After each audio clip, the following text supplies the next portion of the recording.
Life isn't made for pain. Life is for living. Don't let joint, back, or orthopedic pain keep you from doing what you love. Get back to what matters, because this is living.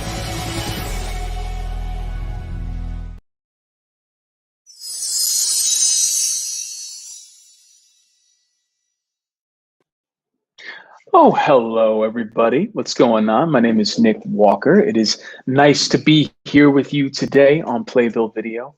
I am an actor on Broadway. Was at the time of the pandemic shutdown, was leading the cast. I'm still leading the cast of Ain't Too Proud: The Life and Times of the Temptations as Otis Williams. Before that, it was 3 years as Aaron, jumping off the tables and shooting Hamilton. It's a whole thing.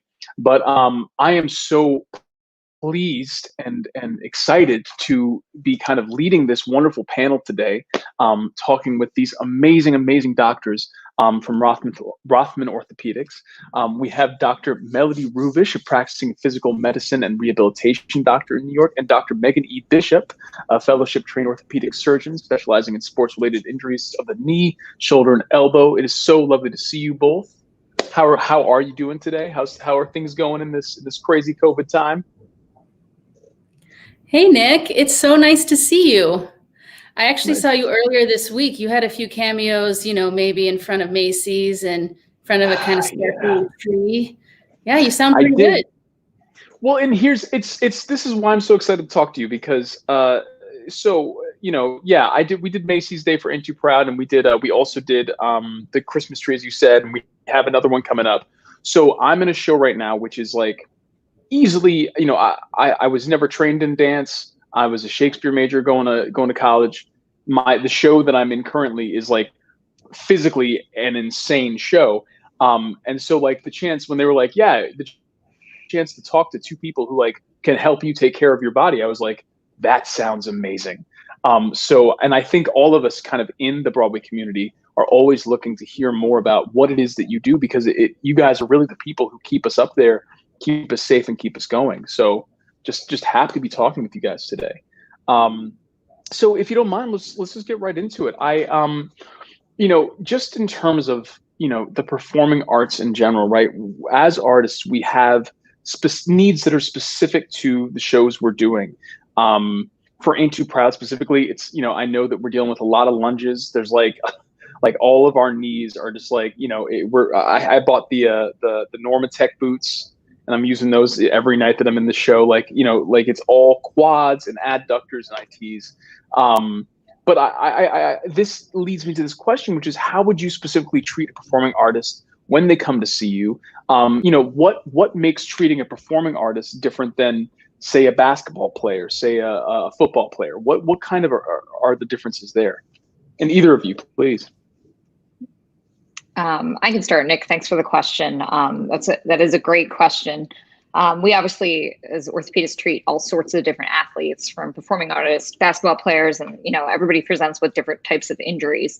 One thing I would say that's different with treating performing artists versus like basketball players, a lot of these injuries we see with performing artists are going to be kind of a more chronic type overuse injuries. We see less of like the acute ACL tears or kind of like Achilles tears, things like you would see when watching a basketball game.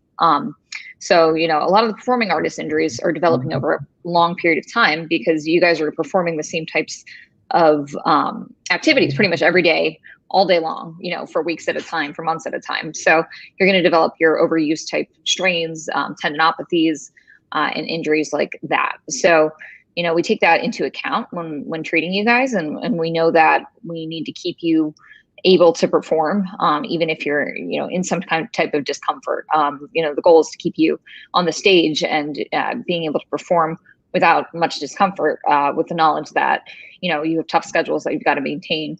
And we'll do everything, to keep you up there and healthy at the same time. So it's kind of, it's a group effort between the doctor, between the trainers, between, the performing artists, and the physical therapist, really to optimize treatment for a performing artist and meet your daily needs. So, that's amazing, because it really, what comes to mind is the fact that you guys are almost in a way like detectives, right? Because you know that we're doing the same movements day after day. It seems like your job is to kind of get in there and be like, okay, but what is the thing that is giving you the trouble right now? How do we find it? How do we zero in on it? And how do we heal it? So question for you, Dr. Rubish. So, how do you what is that process for you guys? Like, do you, when I, in the sports medicine that I've encountered, like they're asking me about what movements are you doing? Like, where do you start to kind of go on that journey with them to find those answers? That's the fun part. So, it's easy to say my knee hurts, and we can say, okay, your knee hurts because, your kneecap might not be tracking well, but why isn't your kneecap tracking well? And what else is going on? And maybe your knee doesn't hurt until like the second show on Wednesday. Maybe you're good through the first part of the week and you start to break down. Those are the things where you really want to see a specialist who can not just say, okay, this is what hurts, but then figure out why. Like a marathoner, they don't necessarily hurt the first 20 miles. They hurt mile 21. If you watch them run the first 5 miles, you're not going to catch anything. You really have to see how you're using your body when you're in that area. And another thing is that, you're doing this 8 shows a week in your chosen profession, and there are a lot of other people that are doing that. You have choreography, and that tends to not be symmetric. So we try to always do what we do to help you stay or maintain your body at its peak performance when we know what you're dealing with. And that's kind of the nice thing. The difference between sports and Broadway is that sports is very unpredictable. You actually try not to let your opponent know what you're going to do. But the nice thing is you jump off the table every time, right? Or you're falling to your knees the same way every time. So we can predict that and maybe help you do that more safely and more controlled, so that it might look still great to the audience, but it's not as impactful on your knee or that sort of thing. So that's the kind of fun part. We can help you choreograph that.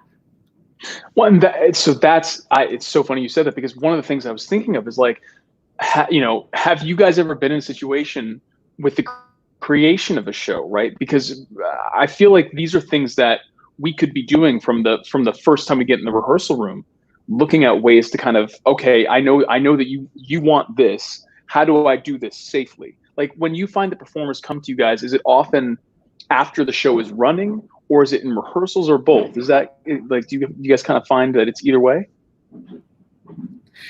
Well, usually it tends to happen when something is irritating. Like, let's say you're pushing a wheelchair on stage, and the big wheels make you look nice and dainty, but they really irritate your shoulder. So that's something that usually the people that are in props, the people who are making all of your costumes, and even the people that are forming your shoes, they all think about that. They're all worried about that for you. They know you're going to be wearing those things and using those props.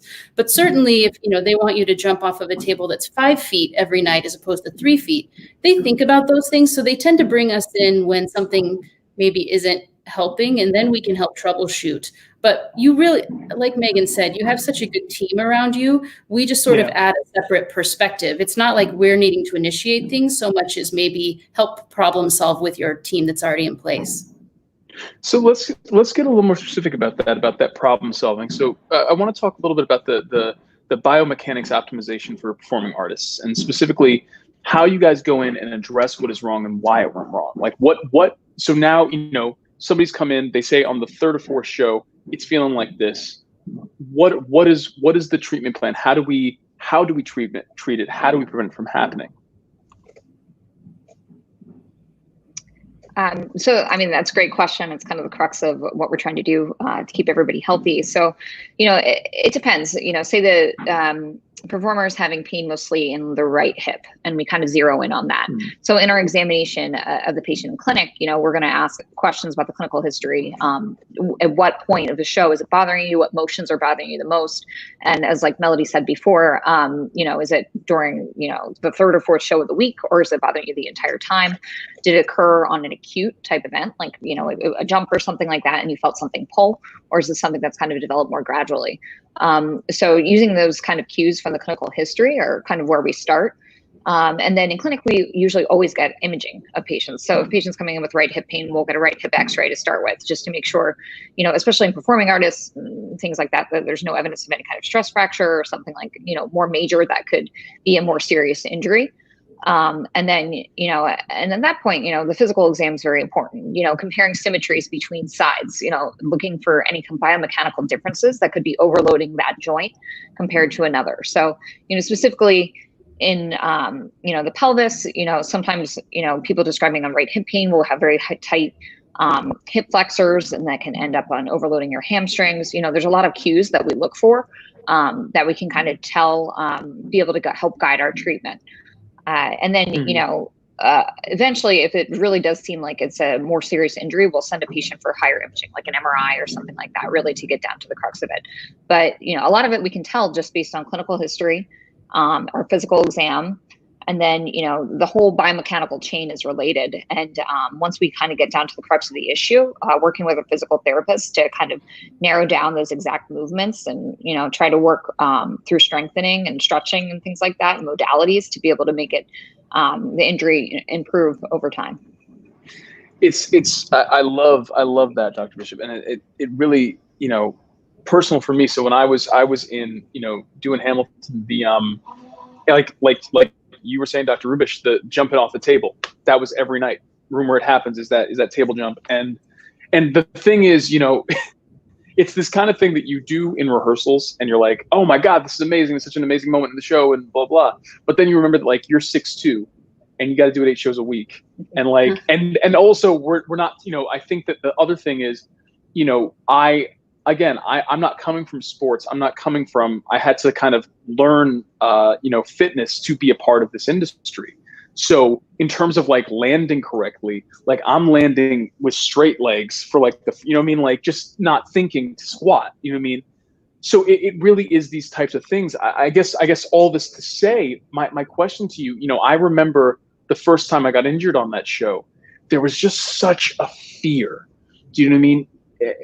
Because your body is your vessel, and what I loved about the sports medicine doctors who I've worked with, you guys just have such a way of kind of caring for our anxiety when it comes to that. And Dr. Bishop, I'd love to hear like a little bit about like kind of that side of it too. I mean, how are you making space for not only the physical thing, but also the emotional toll? Because it really is an emotional thing to get that jolt of like, oh my God, it's not working like it's supposed to. You know what I mean?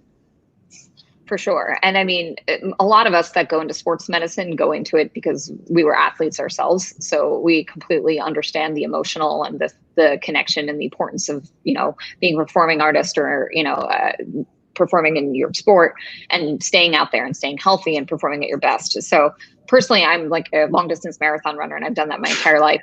And I've experienced a lot of overuse injuries, just like performing artists have. And, I can certainly relate and empathize with my patients that have had injuries in the past. So I definitely use that when I treat my patients. I know how important it is to be able to stay out there and stay healthy and want to push through injuries and want to push yourself to the limit.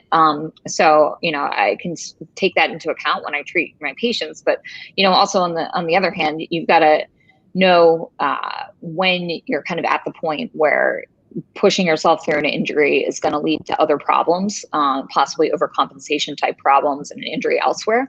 So it's kind of that appropriate balance of, wanting to stay in the game and stay active and push yourself to new limits, but also, knowing the appropriate time to step back and take rest and allow yourself to kind of emotionally connect with that too.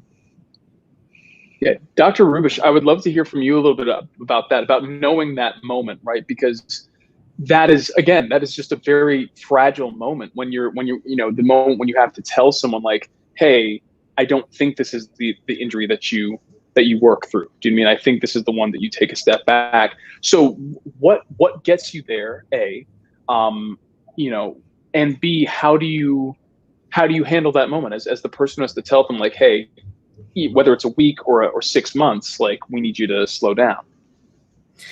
Yeah, that's a really good question. And it sounds like you've been on the other side of that conversation once or twice, which is devastating in that moment, especially when you worked so hard to be where you were. So, we really try to focus on what can we do to help you heal as fast as possible and correctly And then it's not just that, it's let's prevent this from happening again. So let's shift our focus from what we can't do now, and let's focus on how we can use your energy positively. So let's say, it might have been something that you just did incorrectly, or might have landed incorrectly, or somebody wasn't where they were supposed to be. Then what we can do is take that time and help work on your foundation. So let's say you dislocated your shoulder, and that's going to take some time. You really have to be careful with that so it'll heal correctly and you won't have long-term problems. Well, let's work on other things so that your shoulder is more stable when you go back.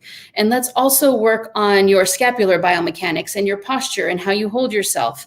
And so it's like with a runner with a stress fracture, we can still maintain your aerobic fitness. We can do all these things to work on the foundation so that when you go higher in your high level, you're working at your top percentage of your potential. You're better at it. You might be faster at it. You might have more breath control when you do it. And so it's not that it's still devastating, but we talk about how do we use your energy positively, because it's so much the mental health. But like you said, your strength is not necessarily the dance. Your dance just gets you around the stage because you're an amazing performer in other ways. So let's focus on that. Let's take some time to have some vocal rest, or work with some coaches, work with your trainers, those sort of things. And then we can also talk with the rest of your team, like whoever's traveling with you backstage. If you have somebody, if you have other people that work with you, let's bring that in. And there are also specialists that work with the mental health portion. So when you are unable to do what you do, then we can work with that too. And we know that's a problem. And so we try to maintain your mental health as much as we can so we can get you back as part of the team. So let me ask you this, because it's so encouraging to hear from both of you, just the amount of detail that goes into treating a performer's injury, right? Again, fragile, but to know that you guys are caring for it like that. So back to you, Dr. Bishop, with these is this something that when you were trained, when you're in school learning about this, are they teaching you about, when we're talking about biomechanical optimization, are they teaching you that everything is connected? Or is this just something that you come upon by working with athletes, with performers, that you're realizing, oh, I can't just treat the actual injury, I also have to keep them going and strengthen this and try this? Does it just kind of come organically like that, or is it really kind of part of the curriculum? 100%. It's mostly comes upon with experience, but we definitely have that as part of our curriculum, with learning. But the more you work with athletes and performing artists and things like that, the more you learn really just from experience, and from seeing more injuries and seeing more types of kind of biomechanical issues. That's how you learn. And you learn from self-experience too. I mean, I've definitely learned a lot about injuries just from my own personal injuries too. So a lot of it is kind of like the real life learning that continues every day in medicine and in most fields. But some of the stuff they can prepare us for in medical school, but until you've really lived it, and I'm sure most people feel the same way in their professions, you're going to learn more skills and better ways to treat and keep patients healthy in the future. Mm-hmm. So on that topic then, and this either one of you, please feel free to answer. So when, let's go to the opposite end of the spectrum, right? You have the person who needs to sit out for however long, but then there's the person who is working, who's like the injury, maybe, I admittedly don't have the language for this, but the injury isn't such that they have to stop working, but they do have to be mindful. So, without naming a specific injury, what are the kinds of things you're telling this person in terms of doing the show, but also being wary of this thing that's not at 100% right now? Yeah, we call you guys the walking wounded when that happens. So you're wounded, but you're still doing what you have to do. So yeah, that's certainly something. And what as a performer is you're never, well, you could be on the stage alone, but you're never by yourself. There are so many people in the wings. There are people behind you. So you have to bring the team into it. And a lot of this is communication. And like you said, you don't have the words for it because you might not have had to deal with it, especially if it's your first injury. That's why you come see somebody who knows how to do that, how to communicate with the company managers, how to communicate with your backstage whoever your medical help is, who can help you. If you're on a traveling show, it's even more complicated because your local team changes every couple of days to weeks, depending on how long your sit is. So that's the sort of thing that we can help take some of that stress off of you. It's a steep learning curve, and we try to make sure that we educate people so that they can take control and they can advocate for themselves. But it's an entirely different way of looking at things, so we can help with that. And additionally, So when if I patients can are training through, sorry, go ahead. I was only going to add, sometimes training through injury, a lot of athletes and performing artists really know their bodies very well. So sometimes that's trusting in them personally to know whether or not they're sustaining an injury that they can keep performing through without really making things worse or making things get to a point where they really can't recover well from it. So, that's a good conversation to have with the doctor and with the performing artist, just to make sure you're on the same page. And additionally, in order to keep people performing, at the level they need to be, there's things that we can do to help even in situations where they're injured, making sure, they're continuing doing strengthening exercises and physical therapy exercises during the performance, when you guys are not actually on stage, making sure, you're staying up with stretching, foam rolling, massage, ice, like things like that for the injury every day. Sometimes, giving an injection can be a useful thing to be able to get through kind of an acute period of pain, at least until you're able to get to a point where you've got time to rest and fully recover. I want to ask a question that is so personal to my experience, but I have to ask it because I'm like, talk to me about dry needling. Is that a thing? Like, Melody, talk to me, because here, and this is why I asked. So again, I think that one thing that I found was that my hip flexors were tight, right? They were tight.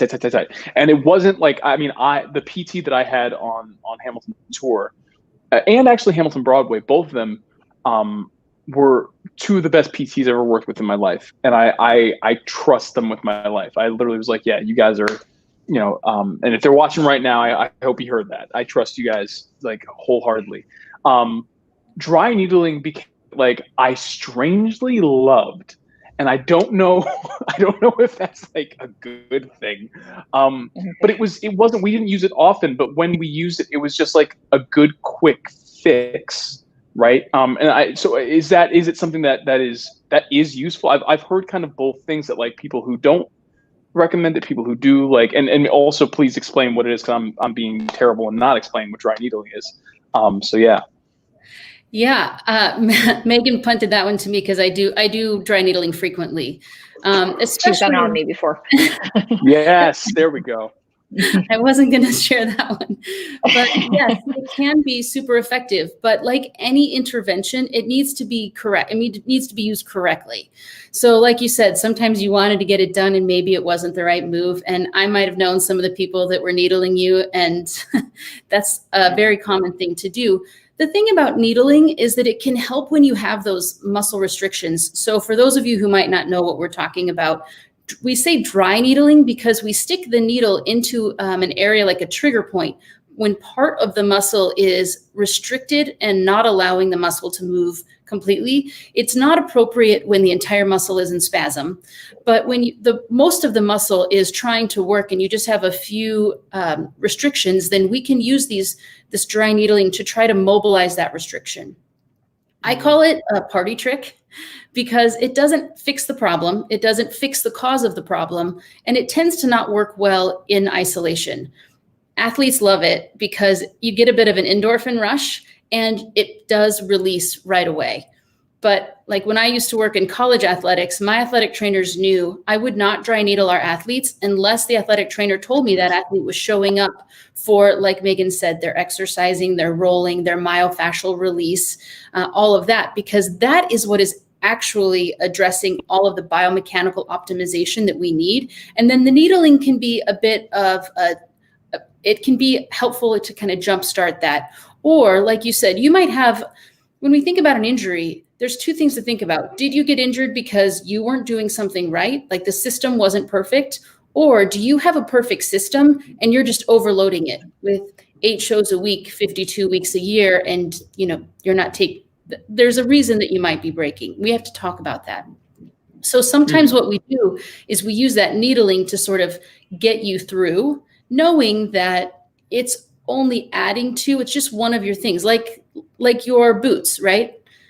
Your recovery boots, that's not all you do, but it's a great addition. And then like Megan said, you are the expert on you as a performer. So we're always sort of listening and asking and trying to get you to give us more insight into how your body responds. That's one of the nice things about having somebody who knows you do the needling, because everybody responds differently. So when I needle, it's not a single intervention. I try to do it like once a week for 3 to 6 weeks, strategically combining it with myofascial release and other things so that it's the most effective. I'm so glad that you spoke on that, because that's why I love my PTs, because they were like, yep, this is not the thing. This is one part of the thing, and we're doing it for a specific purpose. And there were days where I was like, oh, I think I need it. And they're like, no, you don't need it. You know what I mean? Like knowing those boundaries, and trusting your body. I think that's the other thing, that when you do the work that is like not the fun work, right? Like I think somewhere in here I have it, because I literally just got off a plane. Yep. So this, right? Two golf ball, buddy, has saved my life. I do this under my feet. I use it on my ITs. It really, like, because it's not fun. Like, yeah, it sucks to have to get in there and like really just dig in there, but that is what needs to be done. And the way that it was explained to me was like, yeah, then we can do something like a dry needle every once in a while, and then you take an Epsom salt bath. Like, it's a whole system. You know what I mean? I love that you said that. Okay, could I point out, Nick, that you're actually, what you're doing there is taking responsibility for your own body and doing a lot for you, which is I think that's an important maturity level as performers age. Then instead of things being done to them, they're active participants. So I love it when performers are able to do some of their own myofascial release, because that exactly how much pressure to use, and kind of when you hit that sweet spot. So that actually augments anything that any medical professional can do for you. So that's an important step. And we actually have a question here. Is dry needling the same as trigger point acupuncture? Oh, so that's a good question. They're similarly spoken about, but there are differences. So like we said, dry needling is using a needle to go into the trigger point itself.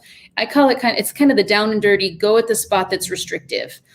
Trigger point injections are when we actually use something in the needle at the area. So that's like saline or lidocaine, and those are different. We use them for different reasons. Acupuncture, the idea of acupuncture is energy meridians. So that's how you can, touch a place on the ear and you feel it in your hand or something like that. So it's not as direct. So when we do needling, we really just go at the restriction. But when there's acupuncture, then they're using needles, and they're often the exact same needles, but they're thinking more of energy meridians and how that flows through your body. And again, like Nick said, the interconnectedness, everything is connected. So people find what works for them, and then that's what we tend to go at. I love it. And I just want to make a point. I am using the peanut to roll up my foot right now. Like, that's, you guys just have me on this train. So thank you for that.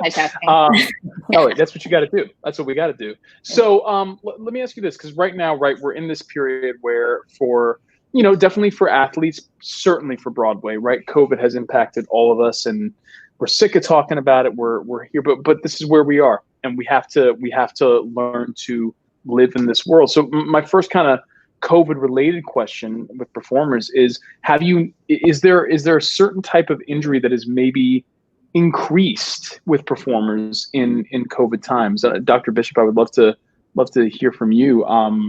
Is there any kind of pattern that you're seeing right now since March or really February of 2020?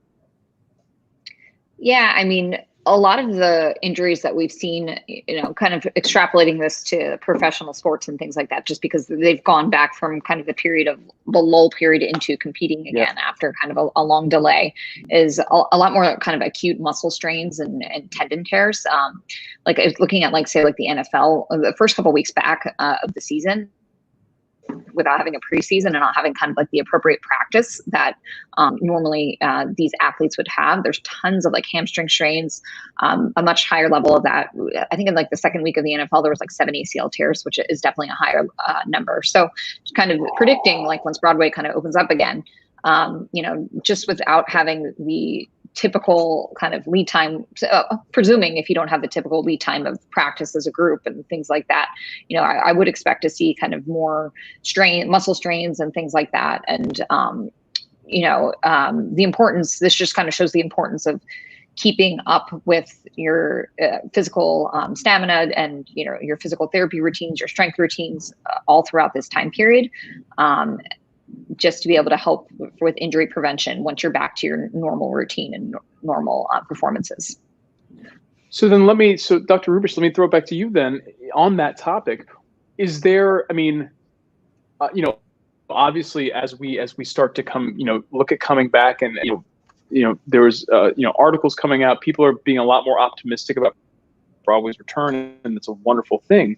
But on that topic, what should performers be doing now to prepare for reopening? And that's a question that was actually brought up in this. But part B is, in terms of bringing these shows back, is there a conditioning that the group should be doing? Is there a pre-show, pre-rehearsal kind of conditioning that we might want to look into so that we can rebuild the stamina that we, just by necessity haven't been using in that same way? Absolutely. Yes. So the difference, I think, between performers and a different athlete, like a soccer player or a basketball player, is you don't just have to get across the field or across the stage well. Performers have to do it beautifully and often singing. So you can't be short of breath, and you have to be able to your turns have to be on. You have to hit your mark. Somebody's coming right after you or going right in front of you. So those things, you can work on a lot of that by yourself. So runners have to have great aerobic fitness. So, running, swimming, cycling, things that get your heart rate up, and you can sing while you do that behind your mask. And, people might not pay you for the ticket, but they might enjoy the show. So those are things that people can be doing on their own. You got to work with your personal trainers, your physical therapists. There's a lot right now, because Broadway is not in session. There are a lot of things I'm doing with my performers that they have the time to recover from that we wouldn't normally if we were trying to get them back out on tour or back on stage, because there's only so many swings that can cover. And if a swing is covering for them for a 6-week stint, then that kind of leaves the rest of the swings shorthanded. Then right now, because there's not the urgency to get back on, we are having the luxury of time, which is never the case on Broadway or in performances. So we're really taking the time to do some of those maybe regenerative procedures, things that require a total shutdown to be done correctly. But yeah, take the time to work with your vocal coach. You really have to be doing your maintaining your aerobic fitness. And like Megan said, the flexibility is very important. So making sure your yoga or your Pilates, all of those things are on point. I know some people were joking for the Hamilton doing Macy's. They were like, "Will my corset fit right now?" You have to think about that. Are you going to fit into your costume? These are, there are people who are having kids right now, which is amazing that they have the time to do that, but they're expected to be able to jump back into performances. And people who do give birth, that's a pretty violent procedure. And then you're supposed to be jumping right back into performing. Why don't we take some time to work on your body to make sure it's back into performing shape before you need it? Like for college athletics or performance, like professionals, we would never say, show up to practice not having done your homework. You're going to die during your 2-a-days. We know that. So plan on being ready, because we're hopeful it'll happen. Yeah. Yeah, and that's my victory of 2020 was when I jumped back into my Ain't Too Proud costumes. Those things still fit And I did not. I was like, I am positive these will not still fit, but they did. So I was like, not, it was great. It was a wonderful little victory. So on that topic then of kind of getting back into that shape. I mean, with that, is there any kind of injury, and maybe what you just said is the injury prevention, but is there any injury prevention that we can kind of be keeping in the back of our heads as we go back into this? Like, what are the injuries that come when you're restarting the train? Do you know what I mean? Like when is it kind of Dr. Bishop, as you said, with these strains and things that you're seeing, these acute things that you're seeing, is that kind of the same theoretically for Broadway performers? You'll see like a lot of tendinopathies, Achilles tendonitis definitely can be something that creeps up when someone tries to get back into training again. Plantar fasciitis, issues with the feet when you haven't been like really stretching them out or rolling them, over this time period.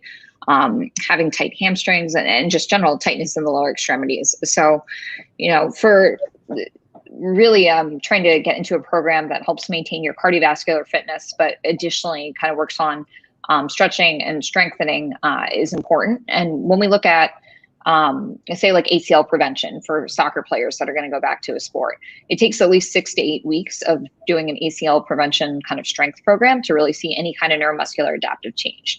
So, that's the same type of thing goes for performing artists. If getting back into a regular performance routine, you want at least 6 to 8 weeks kind of a good pre-strengthening program and stretching program to be able to make sure that your muscles and your body is really ready to take on the increased workload. Mm-hmm. And so this is great because a lot of questions are coming up, a lot of great questions on this same kind of topic. What are some easy things? What are some like tangible things that every performer or non-performer can be doing right now? Because we're not just dealing with the Broadway shutdown, we're also dealing with quarantine. We're dealing with the fact that we're, at least especially in New York, a lot less mobile. So what are things that we can be doing? Is it just like as simple as maybe doing like 10 minutes of yoga in the morning, or is it something, what can we be doing? Yeah, I think yoga is a great exercise for strength as well as flexibility, without trying to like give any kind of undue props to anything. I think like the Peloton app is a great like at-home app for home cardiovascular strengthening type exercises and yoga and stuff like that. So like even like doing, home HIIT workouts and things a couple days a week, yoga is a really great way to keep up your fitness and your strength. There's not a lot of like gyms are open again, but getting outside and trying to, brisk walks, runs and things like that, it's a great way to be able to get outside and get good fitness in too. But kind of varying your workouts so that you're both getting a combination of strength as well as a combination of cardiovascular fitness. Mm-hmm. And Dr. Rubish, let me throw it to you, because with this next question, I actually love this. Somebody was asking, how do we do things safely while avoiding repetitive stress injuries? Because I do a lot. So basically my workout is usually 4 days of, it's a 30 to 40 minute HIIT and then like some sort of strength. Right. But what I've been finding, just because I'm 6'2", and I've been doing this, I've really been trying to modify so that I'm not going hard. It's a lot of there's only so many burpees you can do before you start to hurt all over. So that's kind of my question to you, Dr. Rubish, is what are the things that we can do? How can we do this safely to avoid these stress injuries? Is it okay to modify in some of these instances? Yeah, for sure. One way to make sure that you're not overdoing it, somebody would think about maybe a stress fracture. You need to ease into it. So let's say somebody has an injury. We wouldn't say, okay, go run 10 miles for your first run. We would say, here's our return to run program. I actually worked with some physical therapists. We developed a return to dance program. So after an injury, how do we safely get you back to dancing? So those exist, how to, get back into things. This is a chance for you to work on your deficits. So if you tend to be on the tight side, then maybe yoga is a great addition so that you can work on that. That doesn't take a ton of space. Sun salutations, you can do those on your bed if you need to. Another thing is be aware of your environment. So if you're doing a lot of jumping on concrete, that's very hard. So maybe try to find like a foam or something you can just place so that you're making it a little bit easier on your extremities. Another thing to think about is your shoes. So how you interact with the ground. If you're doing a lot of lifting, then are you wearing wrist protection? These are things that you can do to make sure that what you're doing is safe, even though you might not have access to all the equipment that you typically do. I mean, for singers, if you get injured and we're trying to maintain your fitness, I throw you in the pool because that breath control is amazing. Well, in New York, a lot of our pools are closed, so they don't have access to it. So think of other ways for breath control. That's a great option. But like Megan said, there's a lot of free online options too. I mean, I think some have like maybe some introductory rates, and that's a great way to maybe not spend a ton of money on insight into what you can do to stay active. But I would focus on aerobic fitness. I would focus on muscle strength. I would focus on flexibility, and I would make sure you don't neglect endurance. So you might be able to do, so like when you do your HIIT workouts, you know, your first 10 minutes, you might look really pretty in the mirror, but once your form starts to suffer, then you really got to stop, because that means that you are compensating, you're using muscles that you probably shouldn't be using. And once you're done with that, don't forget how important it is to have a good recovery. So we think about a dynamic warm-up and an active recovery. So you wouldn't just jump on stage and start singing. You'd do your vocal runs. Same thing with running, same thing with jumping, same thing with dancing. So think about your warm-up and your cool down and build that time in. You always have to make sure you don't neglect that.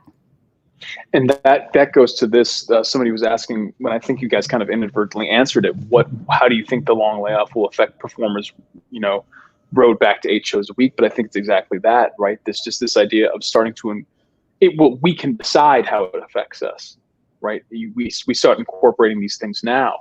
I want to end on this question because it's something that I want to, if there's anything I can do to encourage performers who are in this COVID time, as we all are, to continue to see their doctors. And I know that it's scary out there. I know it's scary to leave your house, but if there's a problem, if you're feeling like there's something that you don't understand, the great thing is we live in this amazing city with these amazing professionals like we're talking to today. And I wanted to just ask you, just how is Rothman maintaining their orthopedic treatment plans despite COVID concerns? And what are you guys doing to kind of protect patients and make them feel safe during this time when, like, it is a very weird time to be in a space with people, letting them to, very close. Like, what is that for you guys?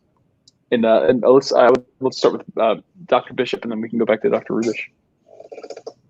Well, things have certainly evolved since, back in March and April, when this first all started. So originally, back in April, when we shut down all elective surgeries, and essentially we were pretty much 90% telemedicine at that time, just because it was the safest way to be able to continue to treat our patients. Since then, we've, obviously been able to kind of fully expand back to our normal clinic hours, trying to do it safely. We take temperature checks for all of our patients when they come into the office. Everybody's required to wear a mask. Our staff wears the N95 masks, which are a little bit extra protection. And then we space out our appointments a little bit more than we normally would, so we don't have a full waiting room and things like that. So we are still somewhat restricting the amount of patients we'll see, just so we don't have an overloaded waiting room. And then we still do telemedicine visits, which I'm hoping will continue. In addition, I'm a surgeon, so with surgeries, thankfully, elective surgeries are still going on in New York City.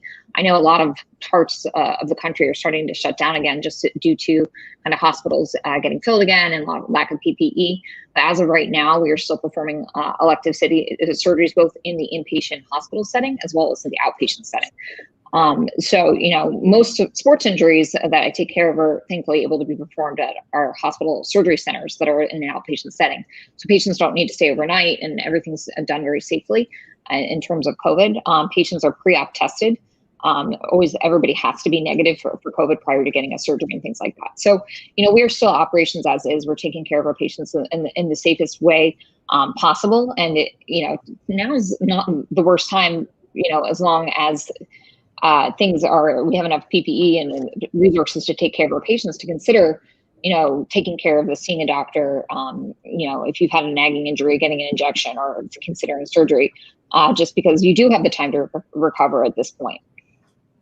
And Dr. Rubish, any other thoughts on that one? Yeah, I mean, you really have to go with what you're comfortable with. We would certainly not want anybody to be stepping outside of what they have decided is right for them. But we thankfully have the ability to do things safely in clinic. And the other thing would be, how can you meet yourself where you are to just bring yourself a little bit forward? So do you need to see your massage therapist? Do you need to do a telehealth visit to see, there are ways we can just sort of try to meet people where they are to be as safe as they need to be, but everybody's making their own decisions and we really try to respect that. But the one thing we do, like Dr. Bishop said, we have very strict requirements. If you are going to come into clinic, then you have to play by the rules, and that's mask, temperature check, spacing, all the cleaning that we do. Well, this is, I truly, and I mean this, I think we all are so thankful that you guys are out there doing what you do, because especially now when so many things are up in the air and so many things are uncertain, to have people like you who have the answers or who can at least help us find the answers is such a gift. So thank you for your time today. Thank you for coming and spending this 45 minutes with us. Thank you to Rothman Orthopaedics for everything they do. Playbill, obviously amazing. I've been Nick Walker at Nicky Walks. I hope that you guys enjoyed, and have a great day, y'all. Bye. Thank you so much for having us. Life isn't made for pain. Life is for living. Don't let joint, back, or orthopedic pain keep you from doing what you love. Get back to what matters, because this is living.